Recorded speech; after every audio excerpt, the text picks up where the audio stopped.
Muito bem, então vamos dar continuidade aqui à parte 2 da nossa aula 10, tá certo? A gente viu que quando a gente quer acessar um site, a gente utiliza o domínio dele, né? Igual a gente falou, www.google.com.br.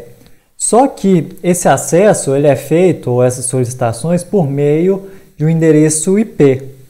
Agora imagine o seguinte, se toda vez que você quisesse acessar um site, você tivesse que lembrar o domínio, se tivesse que lembrar o endereço IP dele, igual do Google, por exemplo, 200.17.32.118. Aí você quer acessar a Amazon 200.15.2.234. Fica meio inviável, né? É muito mais fácil você guardar o nome das páginas, Google, Wikipedia e assim por diante. Só que de qualquer forma, para a rede funcionar, endereçar os pacotes, ela ainda continua necessitando do endereço IP do servidor. Então, como que a gente resolve esse problema, né? A gente guarda o nome do site, mas eu preciso do endereço IP, tá certo? Toda vez que um cliente ele tem um domínio e precisa do endereço IP, a gente vai utilizar o servidor DNS. O que é o servidor DNS faz basicamente de maneira resumida? Ele vai pegar o domínio, né, e retornar para a gente o endereço IP relacionado àquele domínio, tá certo? O endereço do servidor DNS ele é configurado junto com as configurações de rede. A gente já viu essa tela aqui, né? Então essa parte de baixo está escrito aqui: use o seguinte servidor DNS. A gente pode fazer isso manualmente, setar um servidor DNS, ou pode obter um servidor DNS automaticamente, tá certo? Que é configurado também por meio do protocolo DHCP, que a gente já viu também na última aula. E o servidor DNS, ele tem basicamente o quê? Ele tem uma tabela associando cada nome de domínio aos endereços IPs correspondentes. Então aqui está mostrando como é que é esse processo, né?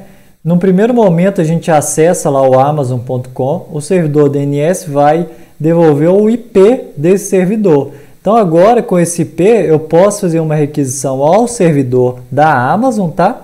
Que vai me retornar no quarto passo aqui com a página que eu quero. Então primeiro eu tenho que fazer uma requisição ao servidor DNS, ele me retorna o domínio para então eu conseguir acessar.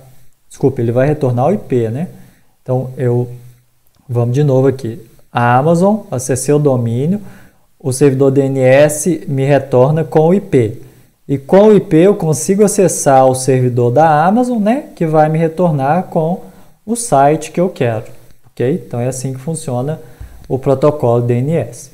Outros protocolos a gente tem também, né? Agora que eu já consigo acessar o site, como é que é a troca de dados entre o site e o meu navegador, que na verdade é um cliente, né?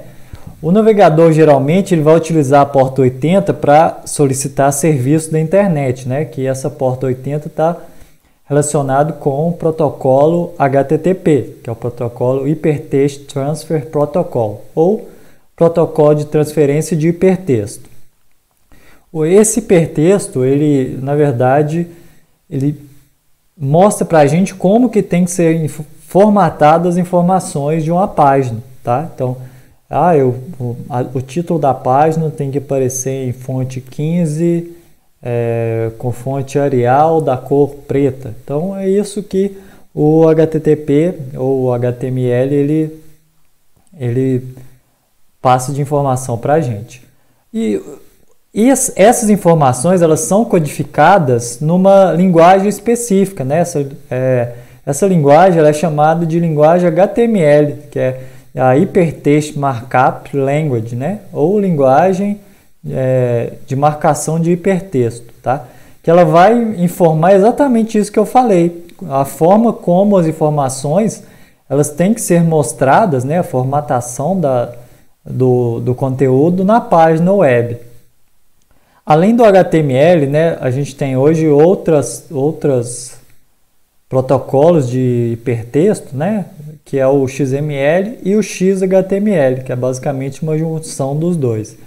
Então, esse processo aqui ilustra como é que funciona. Então, inicialmente o navegador ele faz uma requisição HTTP, né, falando, ó, eu quero uma página, tá certo? Pode ser uma página, que é um arquivo, pode ser um e-mail, pode ser um banco de dados aqui, ok? E por meio do protocolo HTML, essa página é enviada de volta e é o protocolo HTML que vai me falar como que essas informações têm que ser mostradas no meu computador, tá certo? Por isso que a gente fala que o HTML é uma linguagem de marcação de hipertexto. O HTTP ele é um protocolo baseado em texto, tá? Então, texto comum, vamos falar assim. Então, as palavras são enviadas na rede, na forma como elas são. Então, ele pode ser facilmente interceptado ou alterado, tá certo? O HTTPS, que é o HTTP seguro, ele adiciona alguns princípios de segurança para tornar essa troca de informações menos vulnerável, né? Que é, por exemplo, o que a gente chama de confidencialidade, né? A mensagem ela só pode ser lida pelo destinatário real, então tem um processo ali que o destinatário tem que provar que ele é o destino final da mensagem, e tem também a identificação, né? Que é a prova que um servidor ele realmente diz quem ele é ser, né? Então você tem que autenticar, por exemplo, que aquele servidor que você está acessando é realmente o servidor da Amazon, tá? Então isso tem que ser autenticado, ok?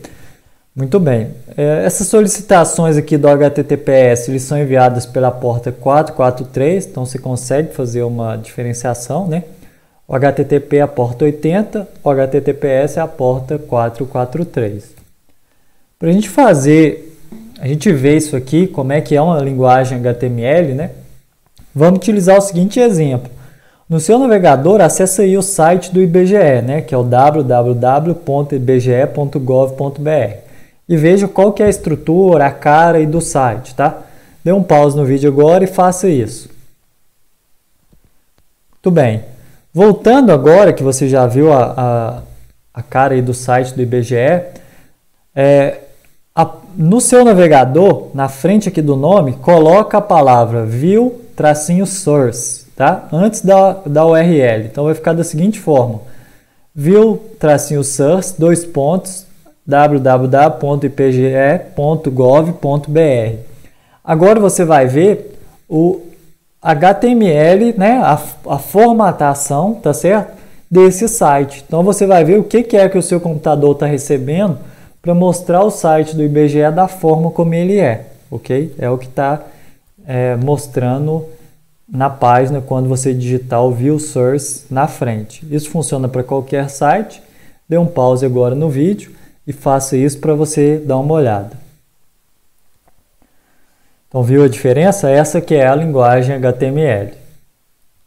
Passando aqui então. Agora, para finalizar, alguns outros serviços, né, que a gente tem aqui também, serviço de rede. A gente tem um serviço que é chamado de FTP, que é utilizado para transferência de arquivos. Foi aquele primeiro exemplo que eu dei lá, do FTP do IBGE. Então, basicamente, esse protocolo é realmente para transferir arquivos na internet, tá certo? O FTP é o File Transfer Protocol, ou protocolo de transferência de arquivos, no qual eu posso não apenas transferir, mas como gerenciar. Resumidamente, ele funciona como se fosse um OneDrive, tá? É algo parecido com aquilo, ou um Dropbox, esses serviços de armazenamento dessa forma, tá? Esse protocolo, ele utiliza duas portas diferentes. Quando a gente vai iniciar uma sessão, ele utiliza a porta 21. E quando a sessão já é aberta, né, para a gente transferir os arquivos, ele usa a porta 20, tá? Então, ele utiliza duas portas diferentes. Outros protocolos que a gente tem aqui são os protocolos de e-mail, tá certo? Que é, inclusive, um dos aplicativos mais populares na internet é o e-mail, né? A maioria das pessoas utiliza. E cada servidor de e-mail, ele tem caixas de correio configuradas no servidor, né? Então, a sua conta ela é uma caixa de correio que está lá configurada no servidor do Gmail, no servidor da Hotmail, no servidor da Outlook e assim por diante, ok? E o usuário, né, a gente geralmente utiliza ou o software, o aplicativo próprio ali, ou a própria internet para poder ler os e-mails que ficam armazenados lá no servidor. Basicamente, quando a gente está tratando de e-mail, a gente tem basicamente 3 protocolos envolvidos. O primeiro é o SMTP, tá? Que é usado por um cliente para a gente enviar mensagens de um servidor para outro, ou para o mesmo servidor, né? Quando você envia, então, a mensagem do seu Gmail para outra conta do Gmail, né? De um amigo ou um parente, você está utilizando esse protocolo. Ou quando você está enviando uma mensagem para outro servidor, o Outlook, ou o servidor da UOL, ou qualquer coisa do tipo, a gente envia mensagem utilizando esse protocolo SMTP. Se você já configurou o Outlook aí no seu computador, né, o aplicativo do Outlook, você já deve ter percebido essa palavra aqui na configuração. Outros 2 protocolos aqui que estão associados são o POP3, tá certo? Que é um protocolo que está relacionado ao recebimento e armazenamento das mensagens, assim como o IMAP4, tá certo? Os dois, eles são utilizados para receber e armazenar mensagens dos usuários. Qual que é a diferença? O POP3, por padrão, ele não guarda as mensagens, tá? Então, se acessou a mensagem e leu, ele vai excluir aquela mensagem. Ele utiliza a porta 110. O IMAP4 não, ele vai manter aquelas mensagens no servidor até que você peça para excluir, tá certo? E ele utiliza, logicamente, uma outra porta que é a 143. Então, quando a gente está trabalhando com e-mail, POP3 e IMAP4, eles são utilizados para receber e armazenar mensagens, e para enviar é o SMTP. E o último protocolo aqui, né, é o que a gente chama de VoIP, ou telefonia VoIP. Ela permite, né, o VoIP aqui significa Voice over IP, tá certo? Ela permite fazer chamadas telefônicas pela internet. É o que a gente usa aí, por exemplo, no WhatsApp, né, quando a gente está fazendo uma ligação, ou pelo Skype, que ele faz o quê? Ele converte os nossos sinais analógicos de voz em um sinal digital, né, o computador faz isso, e envia por meio de pacotes IP. Então, ele vai pegar partes da nossa voz, encapsular em pacotes e enviar esses pacotes por meio da internet. Quando ele chega no destinatário, faz o processo inverso e transforma aquela informação digital em voz, tá certo? Então, é assim que funciona, inclusive a telefonia VoIP, né? Tem alguns telefones que utilizam a internet para fazer chamadas, tá? Telefone físico mesmo. Agora, para finalizar, vamos fazer a segunda parte do nosso roteiro de laboratório, tá? Então, vamos ler lá na parte teórica o item B e fazer a etapa 2, que é essa que está mostrada aqui, ó. O item B, primeiro, né? Vamos ler um pouquinho aqui sobre o servidor DNS, é basicamente o que a gente já falou, né? Como é que ele funciona. E vamos ver o servidor DNS funcionando fazendo essa etapa 2 aqui, tá certo?